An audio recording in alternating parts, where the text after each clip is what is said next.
महालक्ष्मी व्रत की पूजा विधि एवं उद्यापन विधि। कथा पूजा। महालक्ष्मी व्रत को राधाष्टमी भी कहा जाता है। इसी दिन से इस व्रत की शुरुआत होती है और लगातार 16 दिनों तक महिलाएं इस व्रत का विधान करती हैं। इस दिन देवी लक्ष्मी का पूजन किया जाता है। राधाष्टमी या महालक्ष्मी व्रत विशेषकर शादीशुदा को धन दान से पूर्ण करने की मनोकामना पूर्ति के लिए किया जाता है। राधाष्टमी महालक्ष्मी व्रत को करने का एक कारण यह भी है कि महिलाएं अपने परिवार की दी कृपा के लिए धन्यवाद माता लक्ष्मी भगवान विष्णु को करना चाहती हैं। महालक्ष्मी व्रत की पूजा विधि। इस व्रत को करते वक्त तो सर्वप्रथम व्रत के दिन सूर्योदय के समय स्नान आदि करके पूजा का संकल्प लिया जाता है। पूजन के संकल्प स्नान के पहले इस दिन दुर्वा को अपने शरीर पर घिसा जाता है। संकल्प लेते समय व्रत को करने वाली महिला अपने मन में यह निश्चय करती है कि माता लक्ष्मी, मैं आपका यह व्रत पूरे विधि विधान से पूरा करूंगी। मैं इस व्रत के हर नियम का पालन करूंगी। वो कहती है कि माता लक्ष्मी मुझ पर कृपा करें कि मेरा यह व्रत बिना किसी विघ्न के पूर्ण हो जाए। इस संकल्प के बाद एक सफ़ेद डोरे में 16 गांठ लगाकर उसे हल्दी से पीला किया जाता है और फिर उसे व्रत करने वाली महिला द्वारा अपनी कलाई पर बांध दिया जाता है। अब पूजन के वक्त एक पट्टे पर रेशमी कपड़ा बिछाया जाता है।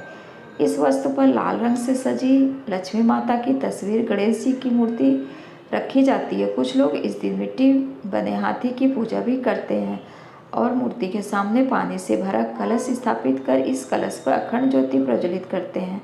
अब इसकी पूजा सुबह शाम के वक्त की जाती है और मेवे तथा मिठाई का भोग लगाया जाता है।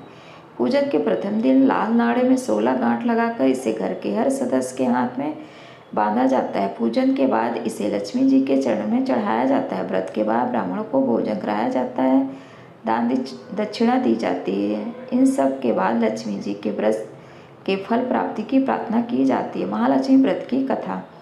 बहुत पुरानी बात है। एक गांव में एक ब्राह्मण रहता था। वह ब्राह्मण नियमानुसार भगवान विष्णु का पूजन प्रतिदिन किया करता था। उसके भक्ति से प्रसन्न होकर भगवान विष्णु ने उसे दर्शन दिए और इच्छा अनुसार वरदान देने का वचन दिया। ब्राह्मण ने माता लक्ष्मी का वास अपने घर होने का वरदान मांगा। ब्राह्मण के माता लक्ष्मी का वास अपने घर में ऐसा कहने पर भगवान विष्णु ने कहा कि यहाँ मंदिर में रोज एक स्त्री आती है और वह यहाँ गोबर के उपले थापती है। वहीं माता लक्ष्मी, तुम उन्हें अपने घर में आमंत्रित करो। देवी लक्ष्मी के चरण तुम्हारे घर में पड़ने से तुम्हारा घर धन धान से भर जाएगा। ऐसा कहकर भगवान विष्णु अदृश्य हो गए। अब दूसरे दिन सुबह से ही ब्राह्मण देवी लक्ष्मी के इंतजार में मंदिर के सामने बैठ गया।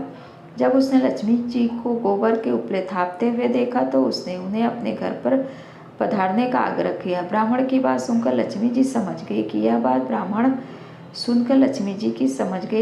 ब्राह्मण को विष्णु जी ने कहा है, तो उन्होंने ब्राह्मण को महालक्ष्मी व्रत करने की सलाह दी। लक्ष्मी जी ने ब्राह्मण से कहा है कि तुम 16 दिनों तक महालक्ष्मी व्रत करो और व्रत के आखिरी दिन चंद्रमा का पूजन करके अर्घ्य देने से तुम्हारा व्रत पूर्ण होगा। ब्राह्मण ने भी महालक्ष्मी के कहे अनुसार व्रत किया और देवी लक्ष्मी ने भी उसकी मनोकामना पूर्ण की। उसी दिन से यह व्रत श्रद्धा से किया जाता है। महालक्ष्मी व्रत उद्यापन विधि।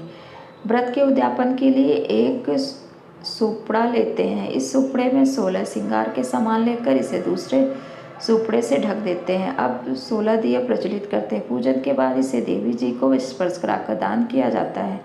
व्रत के बाद चंद्रमा को अर्घ्य देते और लक्ष्मी जी को अपने घर पधारने का निमंत्रण देते। माता लक्ष्मी को भोग लगाते समय ध्यान रहे, माता के भोजन में लहसुन प्याज से बना भोजन वर्जित है। माता के साथ साथ उन सभी को भी भोजन दें जिन्होंने व्रत किया है। भोजन में पूड़ी, सब्जी, खीर, रायता आदि विशेष रूप से होता है। पूजन के बाद भगवान को भी भोग लगी हुई थाली गाय को खिलाना और माता को चढ़ा हुआ श्रृंगार का सामान दान करते हैं। पूजन के बाद भगवान को भी भोग लगी हुई थाली गाय को खिलाएं और माता को चढ़ा हुआ श्रृंगार का सामान दान अवश्य करें। वीडियो हेल्पफुल लगे तो लाइक कीजिए, चैनल सब्सक्राइब कीजिए। बहुत